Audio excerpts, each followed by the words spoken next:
காலையில் எழுந்த உடனே ஒரு கப் காஃபி இல்லைன்னா நம்ம நாள் ஸ்டார்ட் ஆகவே ஆகாது. இன்னைக்கு நம்ம காஃபியோட கதையை பார்க்கலாம். காஃபி முதல்ல எத்தியோப்பியால இருந்து கண்டுபிடிச்சாங்க. அங்க கால்டி என்ற ஆடு மேய்க்கிற சின்ன பையன் ஆடுகள் காஃபி மர விதையை சாப்பிட்டுட்டு ஜாலியா ஆடுறத பார்த்து அந்த விதையை டேஸ்ட் பண்ணாங்க. அங்கிருந்து தான் காஃபி உலகம் முழுக்க பரவுச்சு. இப்போ 2 முக்கியமான காபி வகைகள் தான் அதிகமா குடிக்கப்படுது. ஒன்று அராபிகா, மெதுவான சுவை, கொஞ்சம் குளிர்ச்சியான இடங்கள்ல வளரும். ரோபஸ்டா, கெஃபைன் அதிகமா இருக்கும், சுவை கொஞ்சம் கடினமா இருக்கும். காஃபி குடிப்பதால பல பெனிஃபிட்ஸ் இருக்கு. சோர்வை குறைக்குது, எனர்ஜி கொடுக்குது, மூளை சுறுசுறுப்பா வேலை செய்ய உதவுது.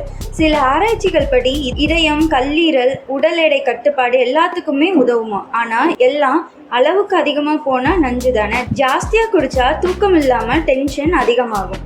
அந்த காஃபிக்கு ஒரு ஸ்பெஷல் நாள் இருக்கு, அதுதான் இன்னைக்கு. மேலும் நிறைய ஃபேக்ட்ஸ் தெரிஞ்சுக்க பர்னி மீடியாவை சப்ஸ்கிரைப் பண்ணுங்க. இந்த வீடியோ பிடிச்சிருந்தா லைக் பண்ணுங்க, ஷேர் பண்ணுங்க. தேங்க்யூ.